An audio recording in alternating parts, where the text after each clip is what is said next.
thing to do. And I don't know why they make it sound as if you're having a negative, if you're having a human emotion. And I don't like that. I don't like the idea of saying positive or negative feelings or emotions or thoughts because it makes it sound like good and evil. And I don't think that way. We are human beings. We're going to have the full range of human emotions here. That's okay. You're allowed to be human. You're allowed to feel like a human being here. Feeling anything other than a human being here is probably something that should be questionable because the reason why we come here is to feel human. So we're going through all this process so we don't feel like a human being and we're only feeling one part of ourselves, then we're going to find ourselves missing opportunities to really take this whole experience fully. But we're here to have a full human experience. It includes all range of emotions. When you are going through a challenging emotion or a difficult emotion, always wonder what's the cause of it. Now, if someone's passed away or if someone has upset you with what they've said, that's the cause of it. The cause is that interaction, the trigger, and how you're being affected by what's triggered you. Doesn't necessarily mean the person's responsible for the way you're feeling. You're feeling the way you're feeling because of the trigger.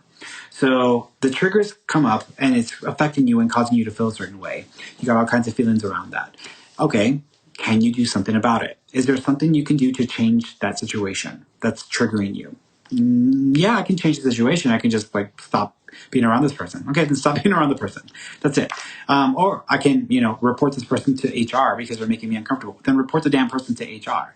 This person, they always pop back into my life, and every single time I love them and I want to be with them, but will they ever get their act together? And I feel disappointed and upset and angry because it feels like the same thing. Okay, obviously, if you feel bad about even considering someone back into your life, then that already is a key that this is the trigger. The trigger is this person and the energy they come with as being a trigger to you and bringing up all this old garbage. So just drop it, let it go, move on, because you're not going to be able to magically transform like Cinderella and the pumpkins. You're not going to be able to magically transform this person's being and nature. They are who they are. Accept it and move on. If it is something that you don't have control over, oh my gosh, not enough people are wearing masks or not enough people got vaccinated or whatever, and you want it a different way. You can't control that. You can't control if people have gotten vaccines. You can't control if people don't want to wear a mask. You have no control over that.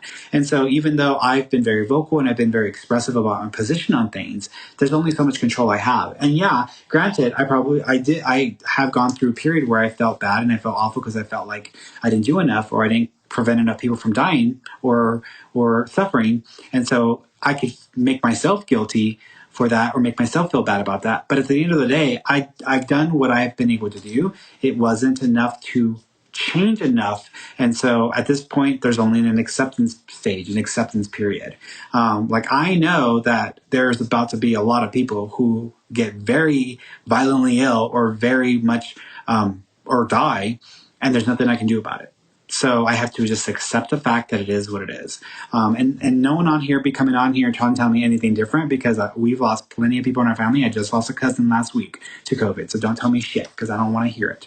But it is what it is. I can't help it. I can't fix it. I can't change it.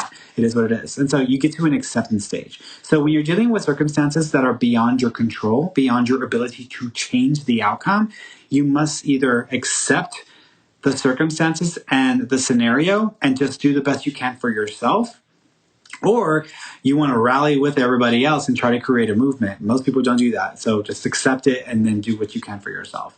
But there are things that we just can't control. I can't control what is happening in another country. I can't even control what's happening in another city. I can't even control what's happening at my neighbor's house. I don't have control over those things. As much as I may have an opinion and as much as I may want to change some things, I have no control over any of that. Now, if there's something that I want to pour myself into, I have a friend, my best friend, she grew up in an abusive household since she was almost beat to death many a times. And so she struggled with that and was in trauma with that for years and years and years. But her way of healing through the trauma has been to produce a program with a hospital system for women who are coming out of situations where they've been abused. That's what she's done. And so she's done something with that because she can't go out and change it in person, but she can create an opportunity for people to change it for themselves.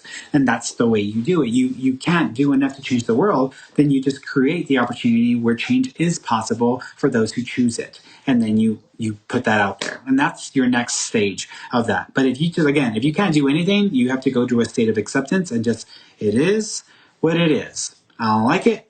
I don't care for it. I'm upset by it. It bothers me. It breaks my heart. But it is what it is. And so you just accept those emotions, accept them, make peace with them, allow them to be because they have a right to be there. There's a reason why you feel that. And then start working on acceptance and then just find a way to detach yourself from the situation. Because again, when you find yourself dealing with situations you have no control over, whether with other people or with the world, you go to acceptance and then you go to detachment. Detach yourself from the situation. There's nothing you can do. And then pivot back to what you need to be focused on. Focus on the things you do have control over. Focus on the things that you do feel good doing. Focus on the things that you can make a difference in. And that will be the pivot. And that'll help you to step away and to step back and to refocus on that which will serve you better.